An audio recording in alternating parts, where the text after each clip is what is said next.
आप सुन रहे हैं किताब कहानी, जहां हम आपके लिए लाते हैं दुनिया की मशहूर और मुतासिर कुन किताबों की समरी, आसान और दिलचस्प अंदाज में। तो आइए शुरू करते हैं आज की समरी। इंट्रोडक्शन। हम सभी ने टीम वर्क के बारे में बहुत सी अच्छी बातें सुनी हैं, लेकिन क्या ग्रुप में काम करना सच में इतना अच्छा होता है? ग्रुप्स को अकेले इंसान से कंपेयर करके हम आसानी से इस बात का पता लगा सकते हैं। यहाँ तक कि समय समय पर ग्रुप्स सबसे टैलेंटेड लोगों को भी पीछे छोड़ देते हैं। अगर ग्रुप के मेंबर्स उस टैलेंटेड इंसान से कम स्किल्ड हों, तब भी ये रूल अप्लाई होता है। अकेले काम कर रहे लोग आसानी से गलती कर देते हैं। हम अपने फैसलों पर अपने इमोशंस और बिलीव्स का असर होने देते हैं, लेकिन ज़्यादा लोगों का होना अलग होता है। इसमें एक अकेले इंसान की गलती कैंसिल हो जाती है और उन्हें सही सॉल्यूशन का रास्ता दिखाती है। इस समरी में आप जानेंगे कि कैसे ग्रुप्स अलग अलग फील्ड के एक्सपर्ट्स को पीछे छोड़ सकते हैं। ये स्टॉक मार्केट से लेकर साइंटिफिक रिसर्च तक में हो सकता है। हालांकि एक अकेले इंसान से बेहतर बनने के लिए ज़्यादा लोगों की भीड़ को कुछ कंडीशंस पूरे करने होंगे। आप ये भी जानेंगे कि कैसे इंडिपेंडेंस, डाइवर्सिटी और डिसेंट्रलाइजेशन एक ग्रुप को अपग्रेड कर सकता है। एक्सपर्ट्स हमारी ज़िंदगी के हर एरिया में पॉलिसी बनाने के फैसले को कंट्रोल करते हैं, लेकिन सच में वो इतना पावर डिजर्व नहीं करते हैं। साथ में काम करने से हमारे जैसे एवरेज लोग भी इन एक्सपर्ट से ज़्यादा सक्सेसफुल हो सकते हैं। ये समरी आपको बताएगी कि आप अपने ग्रुप को नेक्स्ट लेवल पर कैसे ले जा सकते हैं। द विजडम ऑफ क्राउड्स एक शो है जो दुनिया भर में बेहद पॉपुलर है। Who wants to be a millionaire, यानी हमारी देसी भाषा में कौन बनेगा करोड़पति। इस कॉन्सेप्ट को कई देशों के लोकल लैंग्वेज में अपनाया गया है। इस गेम में एक कंटेस्टेंट 15 मल्टीपल चॉइस सवालों का जवाब देता है। अगर वो सारे सही जवाब देता है तो $1 मिलियन का प्राइज जीतता है। इस गेम में कंटेस्टेंट्स को 3 लाइफलाइन की मदद मिल सकती है। उनमें से एक है 50-50, जो 4 में से 2 चॉइस को हटा देता है। अगला है किसी ऐसे इंसान को कॉल करना जिसे जवाब पता हो सकता है। आखिरी ऑप्शन है ऑडियंस पोल, यानी ऑडियंस से पूछना। वहाँ लाइव बैठकर देख रहा हर व्यूअर अपने जवाब को सबमिट करने के लिए एक छोटे से डिवाइस का इस्तेमाल करता है। इन सभी ऑप्शंस में से सबसे ज़्यादा सक्सेस किस में मिलती होगी? आपको शायद लग रहा होगा कि किसी दोस्त को कॉल करने का ऑप्शन सबसे अच्छा है, क्योंकि वो कंटेस्टेंट किसी ऐसे इंसान को ही चुनेगा जो एक्सपर्ट होगा। लेकिन ये एक्सपर्ट्स सिर्फ 65% सवालों का ही सही जवाब दे पाते हैं। इसके मुकाबले में रैंडम लोगों से बनी ऑडियंस का सक्सेस रेट 91% है। इसका मतलब यह है कि इस बात का 91% चांस है कि स्टूडियो में बैठे शो को लाइव देख रहे व्यूअर सही जवाब का अंदाज़ा लगाएंगे। इससे पता चलता है कि एवरेज लोगों से बना ग्रुप एक्सपर्ट्स के मुकाबले बेहतर फैसला ले सकता है। 1920 से 1950s तक कई अमेरिकन सोशियोलॉजिस्ट्स ने इस थ्योरी को टेस्ट किया। इसके लिए नॉर्मन जॉनसन नाम के एक फिजिसिस्ट ने एक एक्सपेरिमेंट डिज़ाइन किया, जिसमें लोगों को एक भूल भुलैया में जाना था। इसमें जो सबसे छोटा पॉसिबल सॉल्यूशन था, उसमें 9 टर्न लेने थे। एवरेज में लोग उस भूल भुलैया को सॉल्व करने के लिए 34.3 स्टेप्स लिए थे। फिर उन्हें दोबारा कोशिश करने के लिए कहा गया।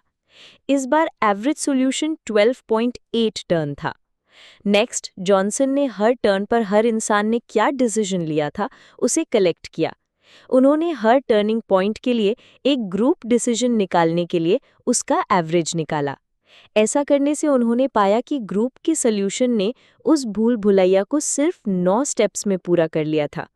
हालांकि ये थ्योरी गलत है, लेकिन सिर्फ इसलिए नहीं क्योंकि ये सिर्फ लैब में काम करती है। असली दुनिया में एक क्राउड विजडम, यानी लोगों की भीड़ की बुद्धि का क्या? इसका एक अच्छा एग्जाम्पल है नासा का स्पेस शटल चैलेंजर, जो 1986 में एक दुर्घटना में बर्बाद हो गया था। चैलेंजर अपने लॉन्च होने के 73 सेकंड्स बाद ही ब्लास्ट हो गया था। कई मिलियन लोगों ने इस बर्बादी को टीवी पर लाइव देखा था। उस एक्सीडेंट के कुछ समय बाद ही स्टॉक मार्केट के इन्वेस्टर्स ने इस पर रिएक्ट करना शुरू कर दिया था। चैलेंजर को बनाने में 4 कंपनियां शामिल थीं: लॉकहीड, रॉकवेल, मॉर्टन थियोकॉल और मॉर्टन मैरिएटा। इन सभी कंपनियों के स्टॉक की वैल्यू तेजी से गिरने लगी थी। हालांकि दिन के आखिर में 3 कंपनियों ने रिकवर करना शुरू कर दिया था। वहीं जब ट्रेडिंग बंद हुई तो मॉर्टन थियोकॉल ने अपने वैल्यू का 12% हिस्सा खो दिया था। बाकी की कंपनियों को बस लगभग 3% नुकसान का सामना करना पड़ा था। इससे साफ है कि पब्लिक इन्वेस्टर्स ने ये फैसला कर लिया था कि मॉर्टन थियोकॉल ही उस बर्बादी के लिए जिम्मेदार था। कोई भी एक्सपर्ट इस नतीजे पर नहीं पहुंच पाया था। उनके इन्वेस्टिगेशन में क्रैश की वजह पता नहीं चली थी। एक्सपर्ट्स को पता लगाने में 6 महीने लग गए थे कि इस क्रैश की वजह ये थी कि स्पेस शटल के गैस सील में डिफेक्ट था। ये सील मॉर्टन थियोकॉल द्वारा बनाई गई थी। पब्लिक इन्वेस्टर्स को वजह तुरंत पता चल गई थी और बिल्कुल सही पता चली थी, क्योंकि इस भीड़ में एक समझदार ग्रुप के 4 फीचर्स थे। उनके ओपिनियन अलग-अलग थे, जिसका मतलब था कि लोगों ने कई अलग-अलग तरह की इन्फॉर्मेशन दी थी। इस ग्रुप की चॉइसेस भी इंडिपेंडेंट थी। लोगों ने मॉर्टन थियोकॉल के स्टॉक को बेचने का फैसला अपने आसपास के लोगों से इन्फ्लुएंस हुए बिना लिया था। अगला, पब्लिक इन्वेस्टर्स डिसेंट्रलाइज थे, यानी उन्हें किसी एक सेंट्रल सोर्स के बजाय पर्सनल सोर्सेज से इंफॉर्मेशन मिली थी। आखिर में उनके जजमेंट को साथ जोड़ा गया था। इसका मतलब है कि उनके फैसलों ने साथ मिलकर मॉर्टन थियोकॉल के मार्केट वैल्यू को बना दिया था। इस तरह अगर ये चारों कंडीशंस डाइवर्स, इंडिपेंडेंट, डिसेंट्रलाइज्ड और एग्रीगेटेड या कंबाइंड पूरे होंगे, तो एक ग्रुप हमेशा एक एक्सपर्ट को हरा देगा। किसी क्राउड की इंटेलिजेंस का केस सिर्फ चैलेंजर जैसे बड़े इवेंट्स तक ही लिमिटेड नहीं है। ये अक्सर हमारी जिंदगी के ज्यादातर रूटीन वाली चीजों में दिखाई देते हैं। दुनिया में क्राउड इंटेलिजेंस का इस्तेमाल करने वाला सबसे बड़ा यूजर गूगल है। गूगल आपको हमेशा अपने कॉम्पिटिटर्स के मुकाबले में ज्यादा सही रिजल्ट्स दिखाता है। ये पेज रैंक सिस्टम की वजह से होता है। गूगल आपके सर्च रिजल्ट्स में लिंक्स के मुताबिक वेबसाइट को रैंक करता है। एग्जाम्पल के लिए, अगर पेज 2 पेज 1 के किसी लिंक को होस्ट करता है, तो पेज 2 ने पेज 1 के लिए वोट किया है। इसका मतलब है कि आपके सर्च रिजल्ट में पेज 1 ज्यादा ऊपर आएगा। जो पेज लिंक्ड होते हैं, उन्हें अक्सर ज्यादा हाई रैंक मिलता है। और वेबसाइट पर पेज को लिंक कौन करता है? ये वो भीड़ या जनरल पब्लिक होती है जो हर रोज गूगल का इस्तेमाल करती है। कौन सा पेज ज्यादा वैल्यूएबल है, ये डिसाइड करने के लिए गूगल पूरे इंटरनेट के ओपिनियन को यूज करता है। ये सिस्टम किसी भी टेक एक्सपर्ट द्वारा बनाए गए किसी भी दूसरे एल्गोरिथम से कहीं बेहतर तरीके से काम करता है। The value of diversity.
Independence की कॉलोनीज का ये सर्कुलर मिल एक फीचर है जिसके बारे में 20th सेंचुरी में डिस्कवर किया गया था। नेचुरलिस्ट विलियम बीब ने गयाना के जंगल में चींटियों की आर्मी का एक बहुत बड़ा सर्कल देखा था। वो 1200 फीट के सर्कल में चल रहे थे। वो चींटियां 2 दिनों तक उसमें गोल गोल घूमती रहीं जब तक कि उनमें से ज्यादातर गिरकर मर नहीं गईं। सर्कुलर मिल तब बनता है जब चींटियां अपनी कॉलोनी से अलग हो जाती हैं। इसमें हर चींटी अपने से आगे वाली चींटी को फॉलो करती है। इससे एक सर्कुलर मिल बन जाता है जो सिर्फ तभी टूट सकता है जब उनमें से कुछ चींटियां उस सर्कल से बाहर निकल जाए। आमतौर पर चींटियों की कॉलोनी बिल्कुल परफेक्ट तरह से काम करती है। किसी को इन्हें इंस्ट्रक्शन देने की ज़रूरत नहीं पड़ती। हर वर्कर चींटी को कुछ भी पता नहीं होता है, लेकिन अपने पड़ोसी के मूवमेंट को देखकर वो उसके मुताबिक अपने बिहेवियर को बदल सकती है। उनके इंडिपेंडेंट होकर ना सोच पाने की कमी की वजह से सर्कुलर मिल बन जाता है। इंसान चींटियों के जैसे नहीं होते हैं। हम फैसले लेने के लिए दूसरे के इन्फ्लुएंस पर डिपेंड नहीं करते हैं। एक बार फिर से चैलेंजर की बर्बादी और नॉर्मन जॉनसन के भूल भुलैया के एग्जाम्पल को याद करें, जिसमें हमने पाया था कि कैसे इंडिपेंडेंट और बिना कोऑर्डिनेशन के चलने वाले लोगों का एक ग्रुप ज़्यादा बेहतर फैसले ले सकता है। एक ग्रुप के समझदार होने के लिए इंडिपेंडेंस का होना 2 वजहों से ज़रूरी होता है। पहला, ये एक जैसी गलतियों से बचाता है। गलतियों से ग्रुप के इंटेलिजेंस को तब तक नुकसान नहीं पहुंचता है जब तक कि वो गलतियां एक ही डायरेक्शन में ना की गई हों। डाइवर्स गलतियां यानी अलग अलग तरह की गलतियां होने से भी सही सल्यूशन मिल जाता है। वहीं जो लोग इन्फॉर्मेशन के लिए एक दूसरे पर डिपेंड करते हैं वो एक जैसी गलतियां करते रहेंगे। दूसरी वजह यह है कि इंडिपेंडेंट मेंबर्स के पास आमतौर पर नई या अलग इन्फॉर्मेशन होती है। इससे ग्रुप्स को एक से ज़्यादा सल्यूशन को एक्सप्लोर करने मिलता है, जिससे सबसे बेस्ट सल्यूशन चुनने का चांस बढ़ जाता है। अकेले इंसान के पास अब भी बेकार या गलत इन्फॉर्मेशन हो सकती है, लेकिन जब तक वो अकेला है तब तक वो ग्रुप को कम इंटेलिजेंट नहीं बनाएगा। लेकिन इंसान एक सोशल एनिमल है। हम दूसरों के साथ मिलने जुलने से और उनसे इन्फ्लुएंस होने से पूरी तरह से बचकर नहीं रह सकते हैं। म्यूचुअल फंड मैनेजर्स का एग्जाम्पल ही देख लीजिए। 2 रिसर्चर्स ने पता लगाया कि ज़्यादातर mutual fund manager same strategy को ही फॉलो करते हैं। ये फ़ायदेमंद तरीका नहीं है क्योंकि अगर सारे इन्वेस्टर्स एक ही स्टॉक को खरीदेंगे तो उन्हें बहुत बड़ा प्रॉफिट कमाने का मौका ही नहीं मिलेगा। फंड मैनेजर्स इस तरह से बिहेव करते हैं क्योंकि ये सेफ होता है। अगर उनकी स्ट्रैटेजी फेल हो जाती है तो उन्हें क्रिटिसाइज नहीं किया जा सकता है, क्योंकि बाकी सभी लोग भी फेल हो जाते हैं।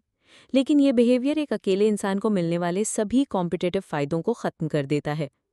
डिपेंडेंस की वजह से होने वाले नुकसान बस बिना सोचे समझे किए जाने वाले बिहेवियर की वजह से ही नहीं होते हैं। आइए 1990s के टेलीकम्युनिकेशन बबल का एग्जाम्पल देखते हैं। अपने शुरुआती दिनों में इंटरनेट हर साल 10 गुना बढ़ रहा था। टेलीकॉम कंपनीज ग्रोथ में कई बिलियन डॉलर्स इन्वेस्ट कर रही थी। रेगुलर इन्वेस्टर्स इन तेज़ी से बढ़ रही कंपनियों के स्टॉक्स को खरीद रहे थे। इन्वेस्टर्स उस चीज़ को फॉलो कर रहे थे जिसे इन्फॉर्मेशन कैस्केड कहते हैं। उन्होंने शुरुआती टेक इन्वेस्टर्स को बड़ा प्रॉफिट कमाते हुए देखा था, इसलिए उन्होंने उस एग्जाम्पल को फॉलो किया क्योंकि ये सक्सेस स्ट्रैटेजी साबित हो चुकी थी। इन्फॉर्मेशन कैस्केड किसी ट्रेंड को फॉलो करना जैसा नहीं होता है। सरफेस पे ये लॉजिकल डिसीजन होते हैं। 1996 के आसपास इंटरनेट की ग्रोथ रेट धीरे धीरे कम होना शुरू हो गई थी। 2000 के दशक के शुरुआत तक कई टेलीकॉम कंपनियों का दिवालिया निकल गया था। उनके इन्वेस्टर्स ने अपना सब कुछ खो दिया था। क्या इसका मतलब ये है कि इन्फॉर्मेशन के लिए हमें सिर्फ खुद पर डिपेंडेंट रहना चाहिए? नहीं, ऐसा करना प्रैक्टिकल नहीं होगा। एक इंसान को सब कुछ पता नहीं हो सकता है। इन्फॉर्मेशन और एक्सपर्टीज लोगों के बीच बटी हुई होती है। एक दूसरे की नकल करके हम सभी के यूनिक नॉलेज को इस्तेमाल कर सकते हैं, लेकिन दूसरों की नकल करने से ग्रुप को तभी फायदा होता है जब इसे समझदारी से किया जाए। इसका मतलब है कि दूसरे लोग जो कर रहे हैं उसे आंख बंद करके फॉलो ना करें। आपको उनके बिहेवियर के पीछे की वजह को समझने की कोशिश करनी होगी। 1943 की एक स्टडी में इंटेलिजेंट इमिटेशन यानी समझदारी से नकल करने का एक बेहतरीन डेमो दिया गया था। अर्ली 20th सेंचुरी में आयोवा के किसानों को मकई के एक हाइब्रिड वैरायटी के बारे में बताया गया था। इसे इस तरह एडवर्टाइज किया गया था कि फसल को 20% तक बढ़ा सकता है। उनमें से ज़्यादातर किसानों ने मकई के बारे में ज़्यादा जानने की कोशिश नहीं की, लेकिन उनमें से कुछ ने खुद रिसर्च किया और इस नए हाइब्रिड वैरायटी को ट्राई किया। बाकी के किसानों ने ये देखने के लिए इंतज़ार किया कि वो नई वैरायटी सक्सेसफुल साबित होती है या नहीं। जब पहले ग्रुप की फसल बहुत अच्छी हुई, तब जाकर बाकी के किसानों ने उस हाइब्रिड मकई को ट्राई किया। दूसरे ग्रुप ने अपने पूरे खेत पर नई मकई नहीं उगाई थी। उन्होंने ये देखने के लिए कि उन्हें भी पहले ग्रुप जैसा रिजल्ट मिलता है या नहीं, इसे बस एक छोटी सी जगह पर उगाया। आयोवा के आधे किसानों को नई मकई को अपनाने में 9 साल लग गए। इस एग्जाम्पल में इन्फॉर्मेशन कैस्केड हुआ था, लेकिन इससे सभी लोगों को फायदा हुआ क्योंकि उन्होंने समझदारी से नकल की थी। The art of decentralisation. Pearl Harbor पर हुए हमले के बाद अमेरिका को एक स्ट्रॉन्ग सीक्रेट सर्विस की जरूरत थी। कई जनरल एक सेंट्रल बॉडी बनाने के सपोर्ट में थे जिसके पास इंटेलिजेंस से जुड़ी हर एक्टिविटी का पूरा कंट्रोल होता। इसलिए 1947 में सेंट्रल इंटेलिजेंस एजेंसी यानी CIA को बनाया गया। लेकिन अमेरिकन इंटेलिजेंस एजेंसी असल में कभी सेंट्रलाइज थी ही नहीं। CIA के अलावा भी कई इंडिपेंडेंट सीक्रेट सर्विसेज मौजूद थे, जिनमें FBI यानी federal bureau of investigation, NSA यानी नेशनल सिक्योरिटी एजेंसी और DIA यानी डिफेंस इंटेलिजेंस एजेंसी शामिल हैं। उनके मिलिट्री के तीनों ब्रांच के भी अपने अपने अलग इंटेलिजेंस ऑपरेशन थे। ये इंडिपेंडेंट ग्रुप्स डिसेंट्रलाइज थे, इसका मतलब है कि उन्हें कोई एक सिंगल अथॉरिटी कंट्रोल नहीं करती थी। अमेरिका की अलग अलग इंटेलिजेंस एजेंसी कभी कभार ही एक साथ काम करती थी, हालांकि उन सभी का मकसद अमेरिका के खिलाफ होने वाले किसी भी हमले से बचाना था। 1980s में डिसेंट्रलाइजेशन एक पॉपुलर कॉन्सेप्ट बन गया था। इसे इंटरनेट के बढ़ने ने सपोर्ट किया था, जो दुनिया का सबसे बड़ा डिसेंट्रलाइज सिस्टम है। नैपस्टर जैसी फाइल शेयरिंग सर्विस ने सेंट्रलाइज्ड इंडस्ट्री को हिलाना शुरू कर दिया था। अब कंपनियों ने ट्रेडिशनल कॉर्पोरेट स्ट्रक्चर्स के बजाय सेल्फ मैनेज टीम पर ध्यान देना शुरू कर दिया। डिसेंट्रलाइजेशन की मेन ताकत यह है कि ये इंडिपेंडेंस को बढ़ावा देता है। इसमें स्पेशलाइज्ड लोग किसी प्रॉब्लम पर अकेले काम कर सकते हैं और फिर दूसरों के साथ कोऑर्डिनेट कर सकते हैं। हालांकि इसका नुकसान यह है कि कुछ इन्फॉर्मेशन कभी उस कम्युनिटी तक पहुंच ही नहीं पाती है। इसलिए नई चीज़ों की जानकारी को इकट्ठा करने और उन्हें शेयर करने का एक सिस्टम होना बहुत ज़रूरी है। लिनक्स ऑपरेटिंग सिस्टम इस मॉडल का बेहतरीन एग्जाम्पल है। फिनिश हैकर लिनुस टॉरवॉल्ड्स ने 1991 में लिनक्स को डेवलप किया था। ये यूनिक्स ऑपरेटिंग सिस्टम का उनका अपना वर्जन था। फिर टॉरवॉल्ड्स ने लिनक्स को पब्लिक के लिए फ्री में रिलीज कर दिया। वो अपने कोड के लिए कुछ सुझाव और इम्प्रूवमेंट चाहते थे। लिनक्स डाउनलोड करने वाले 10 में से 5 लोगों ने इम्प्रूव्ड कोड और बग फिक्स के बारे में बताया। समय के साथ हजारों प्रोग्रामर्स में लिनक्स में फीचर्स ऐड करना शुरू कर दिया। आज ये माइक्रोसॉफ्ट के विंडोज ऑपरेटिंग सिस्टम का सबसे बड़ा चैलेंजर है। लेकिन जैसा कि माइक्रोसॉफ्ट में होता है, वैसे लिनक्स को इम्प्रूव करने के लिए प्रोग्रामर्स को पैसे नहीं दिए जाते हैं। यानी कि उसमें कोई सॉफ्टवेयर प्रॉब्लम होती है तो उसे तब तक ठीक नहीं किया जाता है जब तक कोई उसे ठीक करने के लिए वॉलंटियर नहीं करता है। लिनक्स एक डिसेंट्रलाइज सिस्टम है। इसका कोई ऑफिशियल ऑर्गेनाइजेशन नहीं है और कोई भी दुनिया के किसी कोने से भी इसमें इम्प्रूवमेंट सजेस्ट कर सकता है। लिनक्स इतने अच्छे से इसलिए काम कर पाता है क्योंकि डिसेंट्रलाइजेशन डाइवर्सिटी को बढ़ावा देता है। एक कंपनी अपने एम्प्लॉयज को प्रोजेक्ट्स देती है। जब वो प्रॉब्लम पर काम करते हैं तब वो उन्हें मैनेज करते हैं। इसलिए माइक्रोसॉफ्ट के एम्प्लॉयज लिमिटेड सॉल्यूशंस को ही एग्जामिन कर पाते हैं। साथ ही लिनक्स के पास वॉलंटियर्स का हैरान कर देने वाला नंबर है। इसका मतलब है कि इस बात का ज़्यादा चांस है कि किसी प्रॉब्लम पर ज़्यादा लोग काम कर रहे होंगे। किसी भी कंपनी के लिए हजारों प्रोग्रामर्स को एक ही प्रॉब्लम सॉल्व करने के काम पर लगाना फायदेमंद नहीं होगा। लेकिन कई इंडिपेंडेंट थिंकर्स का होना सबसे बेस्ट सोल्यूशन ढूंढने का परफेक्ट तरीका है। लेकिन लिनक्स उस इंफॉर्मेशन को कैसे इकट्ठा करता है जो उसके वॉलंटियर्स हैं। भले ही ये एक डिसेंट्रलाइज सिस्टम है, लेकिन सारे कोड एक ही ग्रुप के पास पहुंचते हैं। टॉरवॉल्ड्स खुद प्रोग्रामर्स की इस टीम को लीड करते हैं। लिनक्स में ऐड किए गए किसी भी इम्प्रूवमेंट को खुद एक्सेप्ट या रिजेक्ट करते हैं। एग्रीगेशन का मेथड यानी कि इंफॉर्मेशन को इकट्ठा करके जोड़ना डिसेंट्रलाइजेशन के लिए ज़रूरी होता है। इमेजिन कीजिए कि प्रोग्रामर्स का एक ग्रुप किसी प्रॉब्लम पर काम कर रहा है। एग्रीगेशन के बिना सबसे बेस्ट सोल्यूशन वही होगा जो सबसे इंटेलिजेंट प्रोग्रामर ने ढूंढा होगा। लेकिन एग्रीगेशन जितने भी अलग अलग सोल्यूशन अवेलेबल होते हैं, उन सब के बेस्ट फीचर्स को ढूंढता है। लिनक्स का एग्जाम्पल साबित करता है कि डिसेंट्रलाइजेशन के काम करने के लिए कुछ कंडीशंस का पूरा होना ज़रूरी है। अफसोस कि अमेरिका की इंटेलिजेंस कम्युनिटी में कोई एग्रीगेशन सिस्टम नहीं है। वो बड़े बड़े आतंकी खतरों का अंदाज़ा लगाने में फेल रहे हैं, जैसे कि 9/11 का आतंकी हमला। डिसेंट्रलाइज्ड ऑर्गेनाइजेशन अपने दम पर ही पावरफुल होते हैं, लेकिन उनके पास इंफॉर्मेशन शेयर करने का कोई मैकेनिज्म नहीं होता है। सेंट्रलाइजेशन इसका सोल्यूशन नहीं था, क्योंकि बड़े ग्रुप हमेशा ज़्यादा इंटेलिजेंट होते हैं, लेकिन अगर अलग अलग डेटा को साथ लाकर जोड़ा ना जाए, यानी कि एग्रीगेट न किया जाए, तो कोई भी क्राउड या ग्रुप सक्सेसफुल नहीं हो सकता है। आपको क्या लगता है कि साइंटिफिक डिस्कवरी का प्रोसेस कैसा होता होगा? हम में से ज़्यादातर लोगों को लगता है कि बड़े इन्वेंशंस अकेले किसी जीनियस द्वारा उनके लैब में किए जाते हैं। असल में साइंटिस्ट्स ज़्यादातर टीम्स में काम करते हैं। मिड 20th सेंचुरी के बाद से अकेले किए जाने वाले साइंटिफिक प्रोजेक्ट्स और भी कम हो गए हैं। 10-20 लोगों द्वारा रिसर्च पेपर लिखा जाना जैसे अब नॉर्मल सा हो गया है। 1994 में टॉप क्वार्क की डिस्कवरी का क्रेडिट 450 फिजिसिस्ट्स को दिया गया था। साइंटिफिक रिसर्च के लिए कोलैबोरेशन करना एक ग्लोबल स्टैंडर्ड बन गया है। 2003 के सार्स वायरस रिसर्च प्रोजेक्ट को ही देख लीजिए। नवंबर 2002 से लेकर फरवरी 2003 के बीच 305 चाइनीज सिटीजन्स अजीबोगरीब तरीके से बीमार हो गए थे। उनमें जुकाम के सिम्टम्स थे, लेकिन टेस्ट से पता चल रहा था कि ये कोई दूसरी बीमारी है। क्योंकि कुछ पेशेंट्स मरने लगे थे, इसलिए WHO यानी कि वर्ल्ड हेल्थ ऑर्गेनाइजेशन ने उस वायरस पर जांच करना शुरू किया। 11 रिसर्च लेबोरेटरीज ने इस प्रोजेक्ट को ज्वाइन किया। ये दुनिया भर में यूरोप, ईस्ट एशिया और नॉर्थ अमेरिका में थे। ये लैब्स इंडिपेंडेंट तरीके से काम करते थे, लेकिन उनके द्वारा ढूंढी गई चीज़ों के बारे में डिस्कस करने के लिए वो रोज़ मीटिंग करते थे। हर लैब के रिजल्ट को WHO के डेटाबेस में पोस्ट किया जाता था। कई लैब्स ने सेम सैंपल्स को स्टडी किया था। इस चीज़ ने उनके एनालिसिस की स्पीड और एफिशिएंसी को इम्प्रूव कर दिया था। ये प्रोजेक्ट 2003 में 16 मार्च को शुरू हुआ था। 5 दिनों के बाद हांगकांग के एक लैब ने वायरस के कुछ सैंपल्स को आइसोलेट किया। अप्रैल 16 तक उन्होंने सार्स के लिए जो वायरस जिम्मेदार था उसे डिटेक्ट कर लिया था, और जानवरों पर किए जाने वाले ट्रायल ने उसे कंफर्म कर दिया था। सार्स प्रोजेक्ट मेडिकल रिसर्च में एक बहुत बड़ा सक्सेस था।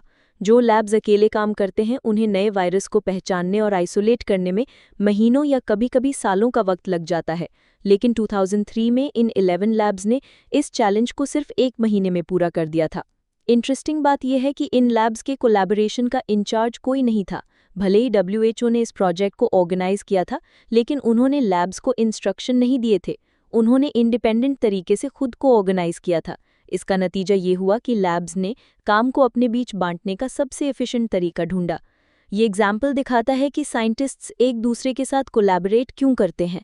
ये रिसर्च वर्क को डिवाइड करके एक इंसान पर पड़ने वाले बोझ को कम कर देता है। इसके अलावा समय के साथ साइंस के कई ब्रांच बहुत स्पेशलाइज्ड हो गए हैं। एक अकेले इंसान के लिए एक प्रोजेक्ट के सारे पहलुओं को समझना मुश्किल है। कोलैबोरेशन उनकी यूनिक स्किल्स और नॉलेज को साथ मिलाने में साइंटिस्ट्स की मदद करता है।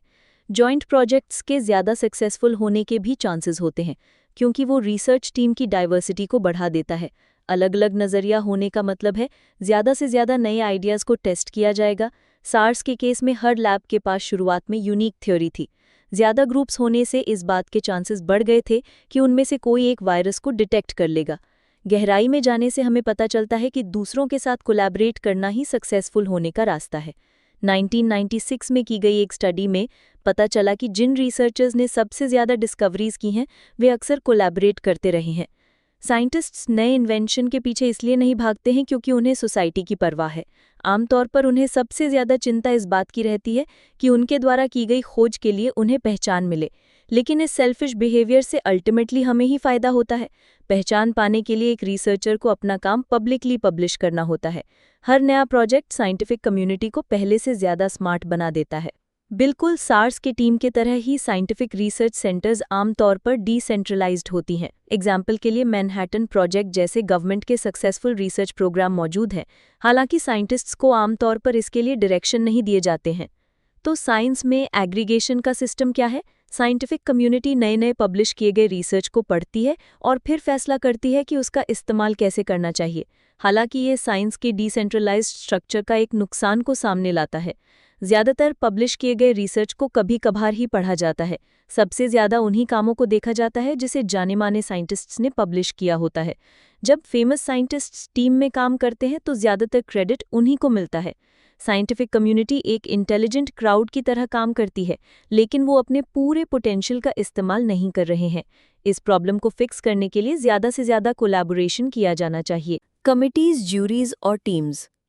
द कोलंबिया स्पेस शटल ने 16 जनवरी 2003 को अपनी 28वीं उड़ान भरी थी।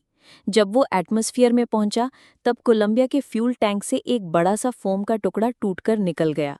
नीचे गिरने से पहले वो फोम का टुकड़ा स्पेस शटल के लेफ्ट विंग में टकरा गया था। उस एक्सीडेंट की वजह से हुए डैमेज को स्टडी करने के लिए इंजीनियर्स के एक ग्रुप को बुलाया गया, लेकिन कैमरे से मिलने वाला सबूत इतना क्लियर नहीं था कि किसी नतीजे पर पहुंचा जा सके। इंजीनियरिंग टीम ने नासा को इन्फॉर्म किया कि डैमेज बहुत ज्यादा भी हो सकता है। मिशन मैनेजमेंट टीम, जिसे लिंडा हैम लीड कर रही थी, वो फ्लाइट्स के लिए जिम्मेदार थीं। जब हैम को डैमेज की रिपोर्ट मिली तो उन्होंने फैसला किया कि फॉर्म का टकराना बहुत बड़ी बात तो नहीं है। इसलिए मीटिंग में उन्होंने कहा कि अगर विंग डैमेज हो गया था तो भी वो इसमें कुछ नहीं कर सकते थे। 1 फरवरी को कोलंबिया ने स्पेस से वापस धरती के एटमॉस्फेयर में एंटर किया। गर्म हवा की वजह से लेफ्ट विंग पर लगा हीट शील्ड जलने लगा। फिर शटल 2 हिस्सों में टूट गया और उसमें मौजूद 7 मेंबर्स की मौत हो गई। एमएमटी इस बात का एग्जाम्पल है कि छोटे ग्रुप्स को कैसे काम नहीं करना चाहिए। ये लेसन ज़रूरी हैं क्योंकि ऐसी ही टीम्स हमारी ज़िंदगी का भी ज़रूरी हिस्सा होती हैं। जैसे ज्यूरी फैसला करते हैं कि कोई इंसान अपराधी है या निर्दोष है। बोर्ड ऑफ डायरेक्टर्स कंपनी की स्ट्रैटेजी बनाते हैं। ज़्यादातर प्रोजेक्ट्स को टीम ही हैंडल करती है। छोटे ग्रुप्स के मेन फीचर्स में से एक है इंडिपेंडेंस की कमी होना। लोगों पर स्टॉक मार्केट के प्राइस का असर पड़ता है, लेकिन उनका कंपनियों या दूसरे ट्रेडर्स के साथ कोई गहरा रिश्ता नहीं होता है। छोटे ग्रुप्स इससे अलग होते हैं। भले ही वो टेम्पररी हों, तब भी हर मेंबर ग्रुप की आइडेंटिटी ले लेता है। उन सभी का एक दूसरे पर बहुत असर पड़ता है। इस तरह के ग्रुप में नुकसान ये है कि ये बहुत बुरे फैसले ले सकते हैं। इंडिपेंडेंस के बिना वो भीड़ से मिलने वाली इंटेलिजेंस का इस्तेमाल नहीं कर सकते। हालांकि उनके बीच का रिश्ता ग्रुप मेंबर्स को बेहतर परफॉर्म करने के लिए बढ़ावा दे सकता है। अच्छे से काम करने वाले ग्रुप में लोग ज़्यादा मेहनत और स्मार्ट तरीके से काम करते हैं। चलिए एमएमटी के एग्जाम्पल पर वापस चलते हैं। उनकी पहली गलती ये थी कि सभी ने लिंडा हैम के सुझाव को फॉलो किया था। हैम ने डिस्कशन की शुरुआत नतीजे के साथ करके गलती की थी। उसने पहले ही फैसला कर लिया था कि उस एक्सीडेंट के बारे में कुछ नहीं किया जा सकता था। इसके अलावा एमएमटी के पास जो भी इन्फॉर्मेशन थी, उसने उस पूरे इन्फॉर्मेशन का इस्तेमाल नहीं किया था। उसने इंजीनियर्स द्वारा दिए गए सारे वार्निंग साइन को नज़रअंदाज कर दिया था। इसके मेन वजहों में से एक वजह ये थी कि एमएमटी ज़्यादा डाइवर्स नहीं था। इसके सारे मेंबर्स एक जैसे एकेडमिक बैकग्राउंड से थे। उसमें ऐसा कोई भी नहीं था जो अलग तरीके से सोचकर ग्रुप के फैसले को चैलेंज कर सकता था। कई स्टडीज़ बताती हैं कि ग्रुप की सक्सेस के लिए डाइवर्सिटी का होना बहुत ज़रूरी है।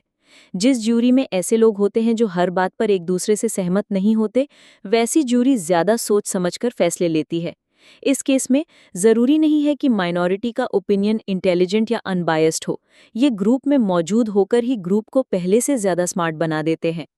एमएमटी में जो दूसरा फीचर मिसिंग था, वो था एक एग्रीगेटिंग सिस्टम। भले ही टीम के मेंबर्स के पास अलग-अलग आइडियाज़ थे, लेकिन उन्हें मीटिंग में एक्सप्रेस नहीं किया जाता था। हर डिस्कशन के दौरान हैम उन्हें डोमिनेट करती थी और मेंबर से सवाल पूछती थी। इसके बजाय अगर टीम हर मामले पर वोट करती तो वो ज़्यादा काम करता। जैसा कि आप देख सकते हैं, छोटे ग्रुप्स के कई नुकसान होते हैं। ये हमें ऐसा सोचने पर मजबूर करता है कि क्या हमें उन्हें हटा देना चाहिए। एक छोटे ग्रुप का काम एक भरोसेमंद इंसान को दिया जा सकता है, लेकिन एक्सपेरिमेंट्स में देखा गया है कि ग्रुप्स ज़्यादा जल्दी इंटेलिजेंट फैसले ले सकते हैं। Alan Blinder US Federal Reserve bank के वाइस चेयरमैन थे। उनकी कमेटी पर अक्सर एफिशिएंट नहीं होने का आरोप लगाया जाता था। रिटायर होने के बाद ब्लाइंडर ने इकोनॉमिक्स के स्टूडेंट्स की मदद से एक स्टडी डिज़ाइन की।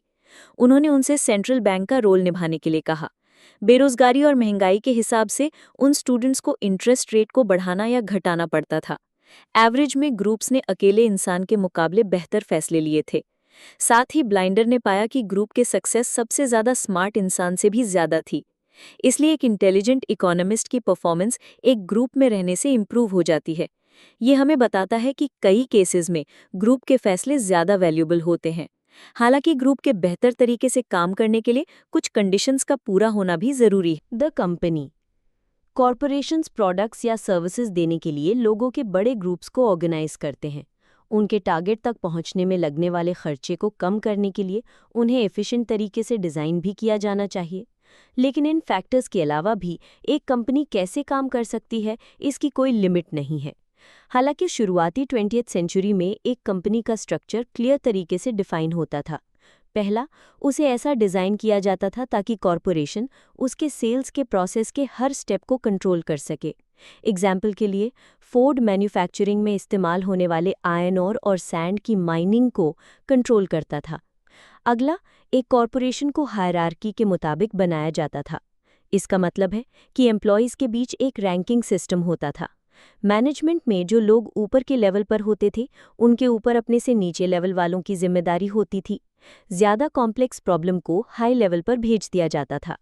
आखिर में सभी कॉरपोरेशंस को सेंट्रलाइज करना पड़ता था। इसका मतलब है कि कंपनी का हेडक्वार्टर हर डिवीजन के ऑपरेशन को कंट्रोल करता था। बड़ी स्ट्रैटेजी पर फैसला सिर्फ सेंट्रल बॉडी ले सकता था। अक्सर ये पावर सीईओ के पास होती थी। इन फीचर्स की वजह से कई अमेरिकन कॉरपोरेशन भीड़ की समझदारी का इस्तेमाल नहीं कर पाए। एम्प्लॉयज़ के आइडियाज़ को बॉस तक पहुंचने के लिए कई लेवल से होकर गुजरना पड़ता था। हर मैनेजर उस आइडिया के एक्सेप्ट होने के चांस को बढ़ाने के लिए उसमें बदलाव कर देता था। फोर्ड की फैक्ट्री के मैनेजमेंट में सुपरवाइजर और चेयरमैन के बीच 15 लेवल की दूरी होती थी। आइए जनरल मोटर्स के हेडलाइट के एक नए डिज़ाइन के एग्जाम्पल को देखते हैं। इस बदलाव को अप्रूव करने के लिए 15 मीटिंग करनी पड़ी थी।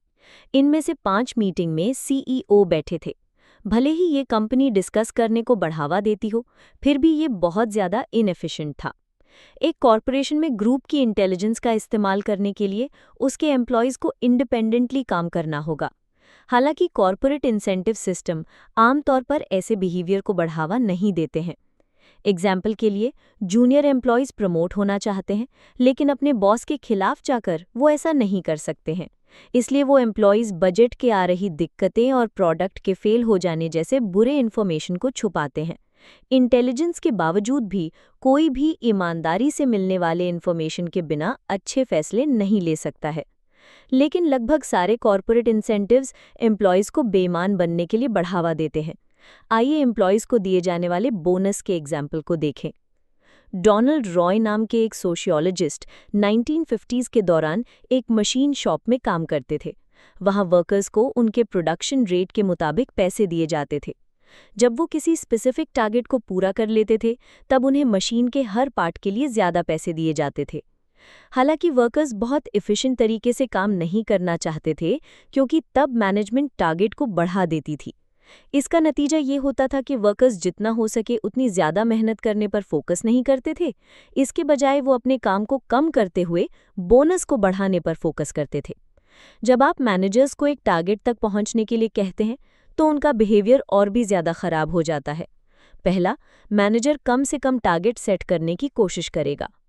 इस तरह उसे आसानी से बोनस मिल जाएगा। एक बार जब टारगेट सेट हो जाएगा, तब मैनेजर वहां तक पहुंचने के लिए जो भी ज़रूरी होगा वो करेगा। इसमें अकाउंट्स को मैनिपुलेट करना और गलत रिपोर्ट देना भी शामिल है। एम्प्लॉयज़ को मोटिवेट करने का एक असरदार तरीका है उन्हें स्टॉक ऑप्शन देना। इसका मतलब होता है एम्प्लॉयज़ को कंपनी के शेयर्स देना। इससे उसे ऐसा महसूस होता है कि वो भी उस कॉरपोरेशन का मालिक है। इसका नतीजा ये होता है कि वो बेस्ट पॉसिबल चॉइस करने के लिए इंडिपेंडेंटली काम करते हैं। अकेले एक एम्प्लॉय कंपनी की वैल्यू को बढ़ाने के लिए कुछ नहीं कर सकता है। हालांकि स्टॉक ऑप्शंस को बांटना मोटिवेट करने का पावरफुल तरीका है। ऐसा देखा गया है कि इससे कॉरपोरेट में होने वाले प्रॉफिट और प्रोडक्टिविटी बढ़ जाते हैं। डिसेंट्रलाइजेशन के जरिए भी एक कॉरपोरेशन ज़्यादा एफिशिएंट बन सकता है। आइए टोयोटा का एग्जाम्पल देखते हैं। जहां फोर्ड के मैनेजमेंट में 15 लेवल थे, वहीं टोयोटा में सिर्फ 5 लेवल थे। इस समय उन्होंने famous Toyota production system TPS introduce किया था। पहले कार मैन्युफैक्चरर्स एक असेंबली लाइन का इस्तेमाल करते थे। इसमें हर वर्कर कार में कोई एक पार्ट को जोड़ता था और उसे पूरे मशीन के बारे में कुछ पता नहीं होता था।